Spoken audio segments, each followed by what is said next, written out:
दोस्तों नमस्कार। शाम की चाय के साथ 10 इंपॉर्टेंट करंट अफेयर सेशन में आपका स्वागत है। तो चलिए स्नैक्स के तौर पर लेते हैं पहले इंपॉर्टेंट करंट अफेयर को। हाल ही में ऑस्ट्रेलिया ने किस देश द्वारा हांगकांग में लगाए गए राष्ट्रीय सुरक्षा कानून की प्रतिक्रिया में हांगकांग के साथ अपनी प्रत्यर्पण संधि को निलंबित कर दिया है? तो अभी हाल में ऑस्ट्रेलिया ने चीन देश द्वारा हांगकांग में जो राष्ट्रीय सुरक्षा कानून लगाया गया उसकी प्रतिक्रिया में अपनी प्रत्यर्पण संधि को हांगकांग के साथ निलंबित कर दिया है। हांगकांग चीन का एक विशेष प्रशासनिक क्षेत्र है। यह बेसिक लॉ नामक मिनी कॉन्स्टिट्यूशन द्वारा शासित होता है, जो चीन में एक देश दो प्रणाली सिद्धांत की पुष्टि करता है। चलते हैं अगले करंट अफेयर की तरफ। भारतीय रेलवे ने पहली बार किस राज्य के गुंटूर से बांग्लादेश को सूखी मिर्ची का परिवहन किया है? तो भारतीय रेलवे ने आंध्र प्रदेश के गुंटूर जिले से बांग्लादेश को सूखी मिर्च का परिवहन किया है। आंध्र प्रदेश का गुंटूर जिला मिर्च उत्पादन के लिए प्रसिद्ध है। हाल ही में किस देश ने सबसे बड़े कैमरा ट्रैप वन्यजीव संरक्षण हेतु Guinness book of world record में स्थान हासिल किया है?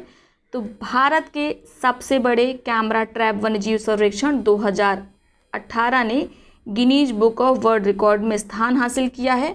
अखिल भारतीय बाघ अनुमान के अनुसार भारत में कुल 2967 बाघ हैं, जिसमें सर्वाधिक बाघ देश के मध्य प्रदेश राज्य में है और विश्व में जो कुल बाघ पाए जाते हैं उसका 75% भारत में ही पाया जाता है। तो याद रखिएगा। हाल ही में Asian infrastructure investment bank AIIB ने देश में अक्षय ऊर्जा परियोजनाओं हेतु L&T इंफ्रास्ट्रक्चर फाइनेंस लिमिटेड को कितने मिलियन डॉलर का ऋण स्वीकृत किया है?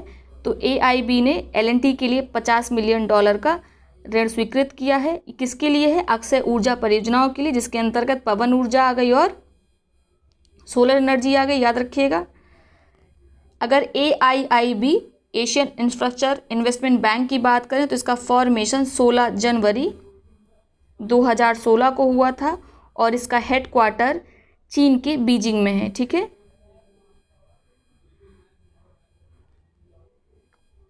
हाल ही में किस राज्य ने सरकारी जमीन पर अतिक्रमण की निगरानी के लिए ब्लूएस कार्यक्रम शुरू किया है? तो अभी हाल में उड़ीसा राज्य सरकार ने ब्लूएस कार्यक्रम शुरू किया है। ब्लूएस का फुल फॉर्म समझ लीजिए क्या है? Bhubaneswar land use intelligence system. Orissa देश का पहला राज्य बन गया है जिसने सार्वजनिक भूमि को अतिक्रमण से बचाने के लिए आर्टिफिशियल इंटेलिजेंस और स्पेस टेक्नोलॉजी का प्रयोग किया है। तो आपको याद रखना है ब्लूएस कार्यक्रम उड़ीसा राज्य का है। किसके लिए है? सरकारी जमीन को अतिक्रमण से बचाने के लिए। ब्लूएस का फुल फॉर्म फिर से सुन लीजिए, Bhubaneswar land use intelligence system. Uttar Pradesh startup नीति 2020 के अंतर्गत किस शहर में देश का सबसे बड़ा इनक्यूबेटर स्थापित किया जाएगा? तो उत्तर प्रदेश स्टार्टअप नीति 2020 के अंतर्गत लखनऊ में देश का सबसे बड़ा इनक्यूबेटर स्थापित किया जाएगा। उत्तर प्रदेश स्टार्टअप नीति के द्वारा देश में एक मजबूत स्टार्टअप इकोसिस्टम विकसित किया जाएगा। पूरे प्रदेश भर में 100 इनक्यूबेटर स्थापित किए जाएंगे। इसका प्रमुख उद्देश्य है यूपी को स्टार्टअप के विषय में देश के शीर्ष 3 राज्यों में शामिल करना। आप सोच रहे हैं इनक्यूबेटर क्या होता है? तो एक ऐसा प्लेटफॉर्म और प्रोग्राम होता है जो नए एंटरप्रेन्योर को, नए स्टार्टअप लगाने वालों को ग्रो करने में मदद करता है। तो याद रखिएगा, देश का सबसे बड़ा इनक्यूबेटर लखनऊ में स्थापित किया जाएगा उत्तर प्रदेश स्टार्टअप नीति के अंतर्गत। ई वाणिज्य कंपनी फ्लिपकार्ट ने स्थानीय कला, शिल्प, हथकरघा क्षेत्र को बढ़ावा देने के लिए किस राज्य के साथ एक समझौता ज्ञापन पर हस्ताक्षर किया है? तो फ्लिपकार्ट ने कर्नाटक के साथ अभी समझौता ज्ञापन पर हस्ताक्षर किया है। ये सहयोग करेगा स्थानीय कला, शिल्प और हथकरघा क्षेत्र को बढ़ावा देने में। हाल ही में किस राज्य के माओवादी गढ़ के रूप में प्रसिद्ध मलकानगिरी जिले में कट ऑफ क्षेत्र के रूप में पहचाने जाने वाले स्वाभिमान अंचल में स्वतंत्रता के पश्चात पहली बार बस यात्रा का सफल संचालन किया गया? तो स्वाभिमान अंचल उड़ीसा में है और यहीं पर स्वतंत्रता के पश्चात पहली बार यात्री बस का सफल संचालन किया गया।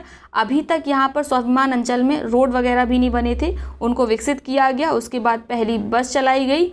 यहाँ पर पहली बार पुलिस स्टेशन भी बनाया गया। तो याद रखिएगा, स्वाभिमान अंचल कहाँ है? उड़ीसा में है। ठीक है। और ये भी याद रखना है, पहली बार बस चलाई गई है। ब्रिटेन सरकार के तहत अंतर्राष्ट्रीय व्यापार विभाग द्वारा जारी हालिया आंकड़ों के अनुसार वित्तीय वर्ष 2019-20 में भारत यूनाइटेड किंगडम में विदेशी प्रत्यक्ष निवेश FDI में कौन से नंबर का सबसे बड़ा स्रोत बन गया है? तो यूके में FDI इन्वेस्टमेंट में भारत दूसरे नंबर पर है। यूके में पहले नंबर पर कौन है FDI इन्वेस्टमेंट में? अमेरिका है। और भारत में सबसे बड़ा FDI इन्वेस्टर सिंगापुर है, याद रखिएगा। वित्तीय वर्ष 2019-20 में भारत का सबसे बड़ा व्यापार साझेदार देश कौन रहा है? तो अमेरिका बन गया है भारत का सबसे बड़ा व्यापार साझेदार, दूसरी बार लगातार है। पिछले वित्तीय वर्ष में भी अमेरिका ही भारत का सबसे बड़ा व्यापार साझेदार था।